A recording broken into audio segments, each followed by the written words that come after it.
Hello everyone, welcome back to this YouTube channel. तो आज के इस वीडियो में हम लोग most important GK GS cover करने वाले हैं। तो अगर आप किसी भी कम्पिटिटिव एग्जाम का प्रिपरेशन करते हैं तो वीडियो लास्ट तक जरूर देखिएगा।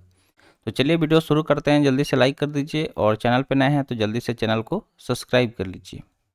तो चलिए देखते हैं। सबसे पहला क्वेश्चन आपके सामने है। क्वेश्चन है कि जो मयूर सिंहासन है, ठीक है, किसने बनवाया था। अगर हम मयूर सिंहासन की बात करें तो अभी भी आपको लाल किले के अंदर देखने को मिल जाएगा।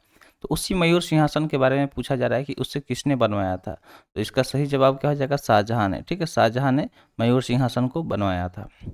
अगला सवाल है कि मयूर सिंहासन को बनाने वाले कलाकार का क्या नाम था। अब देखिए, सबसे पहले तो बनवाया किसने था?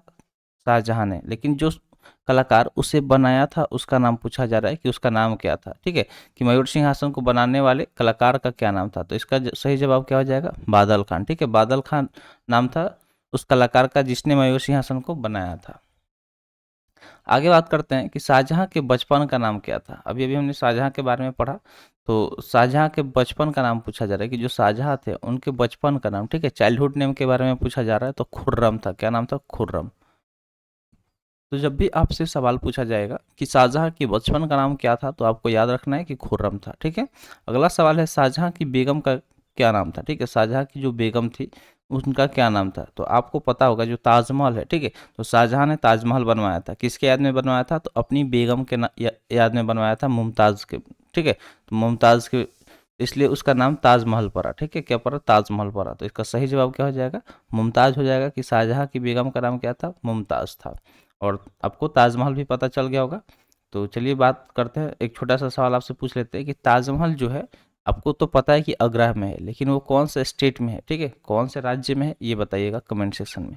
तो चलिए आगे बढ़ते हैं। नेक्स्ट क्वेश्चन है कि शाहजहां की माता का क्या नाम था। ठीक है, जो शाहजहां थे उनकी माता का क्या नाम था। तो सही जवाब हो जाएगा ताज बीबी बिल्किस मकानी। ठीक है, ताज बीबी बिल्किस मकानी शाहजहां की माता यानी कि उनके मदर का नाम था। ठीक है।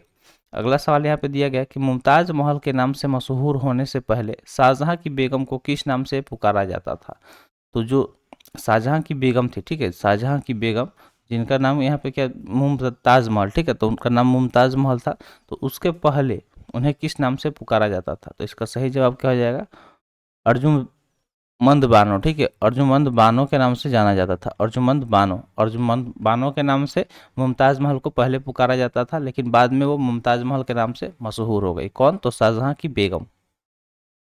अगला सवाल है कि जहांगीर के सबसे छोटे बेटे शहरयार की शादी किसके साथ हुई थी। तो जो जहांगीर थे, ठीक है, जो जहांगीर थे उनके सबसे छोटे बेटे शहरयार की शादी किसके साथ हुई थी, ये सवाल पूछा गया है। तो इसका सही जवाब हो जाएगा कि नूरजहां के पहले पति से उत्पन्न पुत्री से। ठीक है, जो नूरजहां थे उनके पहले पति से जो उत्पन्न हुई पत्नी पुत्री थी उससे जहांगीर के सबसे छोटे बेटे शहरयार की शादी हुई थी। अगला सवाल दिया गया है कि शाहजहां ने किसकी सहायता से राजगद्दी हासिल की। अब शाहजहां के बारे में पूछा जा रहा है कि उसने राजगद्दी को हासिल किया तो उसमें किसकी सहायता लगेगी। ठीक है, किसकी सहायता से उसने राजगद्दी को हासिल किया। तो इसका सही जवाब हो जाएगा असाफ खान। ठीक है, असाफ खान जो था उसके सहायता से शाहजहां ने राजगद्दी को हासिल किया। किसके सहायता से? तो असाफ खान के सहायता से। नेक्स्ट क्वेश्चन दिया गया है कि शाहजहां के समय कौन सी जगह मुगल के हाथ से निकल गई। ठीक है, शाहजहां के बारे में पूछा जा रहा है कि जो शाहजहां थे तो वो कौन सा जगह था कि उनके टाइम क्या हुआ कि मुगल के हाथ में से निकल गया, मुगल के हाथ से वो जगह निकल गया। तो इसका सही जवाब हो जाएगा कंधार। जो कंधार है वो शाहजहां के समय उनके हाथ से निकल गया, यानी कि मुगल के हाथ से कंधार निकल गया था। नेक्स्ट है शाहजहां ने आगरा से अपनी राजधानी कहाँ परिवर्तित की। तो जो शाहजहां थे उसने अपना राजधानी बदल लिया। पहले आगरा हुआ करता था तो आगरा से वो उसने कहाँ तक बदल लिया, कहाँ परिवर्तित कर लिया, ये पूछा गया है। तो इसका सही जवाब हो जाएगा शाहजहानाबाद। ठीक है, जिसको हम लोग पुरानी दिल्ली के नाम से जानते हैं, शाहजहानाबाद। तो पहले आगरा उसका राजधानी हुआ करता था शाहजहां का, बाद में उसने क्या किया, पुरानी दिल्ली शिफ्ट कर लिया जिसका नाम था शाहजहानाबाद। तो अभी उसको हम लोग पुरानी दिल्ली के नाम से जानते हैं।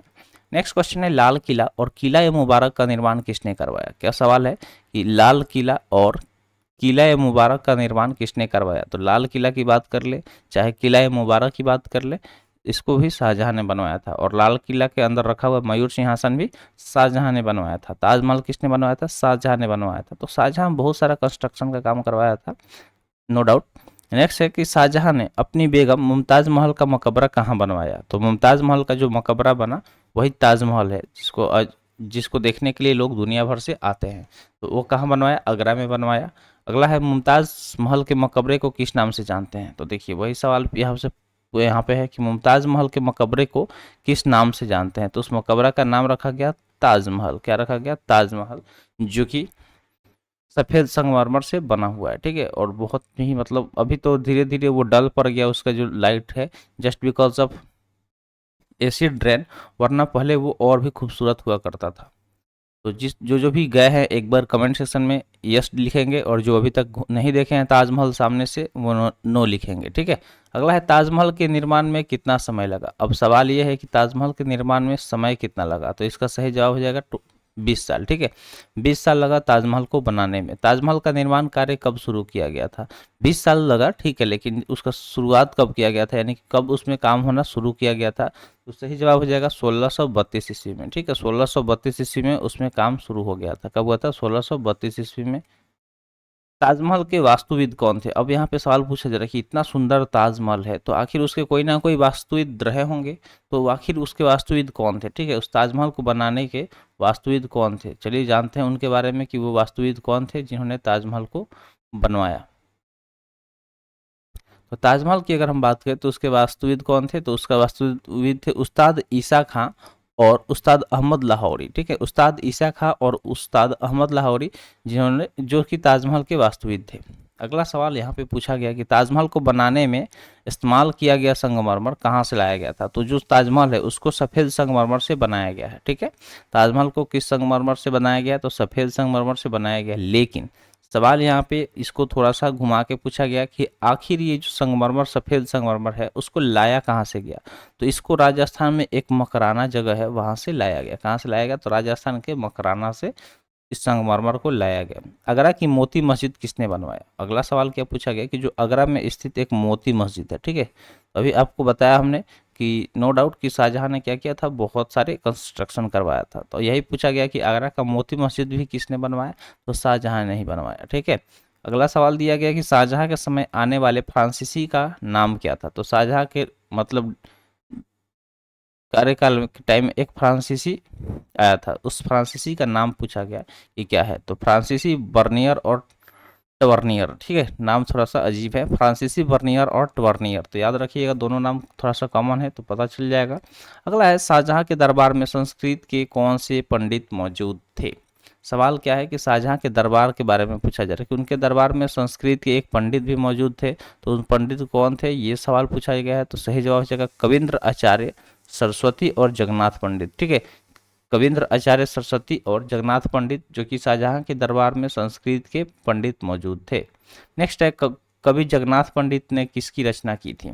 अब इनके रचना के बारे में सवाल पूछ लिया गया कि जो कवि जगन्नाथ पंडित थे उसने किसकी रचना की थी। इसका सही जवाब हो जाएगा रसगंधार तथा गंगा लहरी। ठीक है, रसगंधार तथा गंगा लहरी, इसके रचना किए थे किसने, तो कवि जगन्नाथ पंडित ने। अगला सवाल है किसने उपनिषदों का अनुवाद फारसी में करवाया था। ठीक है, तो जो भी उपनिषद है उसका अनुवाद फारसी में करवाया गया था, किसके द्वारा करवाया गया था। तो करेक्ट आंसर हो जाएगा दारा शिकोह। ठीक है, दारा शिकोह द्वारा जो भी मतलब उपनिषद है उसको फारसी में ट्रांसलेट करवाया गया था। चलिए देखते हैं नेक्स्ट सवाल। नेक्स्ट सवाल यहाँ पे क्या दिया गया, सवाल है कि उपनिषदों का फारसी अनुवाद किस नाम से करवाया गया। अब जो ये उपनिषद थे तो इसका जो फारसी अनुवाद हुआ, ठीक है, यानी कि फारसी में इसको ट्रांसलेट किया गया, तो किस नाम से करवाया गया। तो इसका नाम पूछा गया है। तो करेक्ट आंसर हो जाएगा सर ए अकबर। ठीक है, सर ए अकबर के इस नाम से फारसी में उपनिषदों का अनुवाद करवाया गया। तो उम्मीद करते हैं जो भी चीज़ें यहाँ पे बताई गई होंगी समझ में आ गया होगा। तो आज के लिए इतना ही। आज का सेशन यहीं पे समाप्त हुआ। सेशन कैसा लगा कमेंट सेशन में ज़रूर बताइएगा। तो मिलते हैं फिर अगले वीडियो में। Thanks for watching. जय हिंद।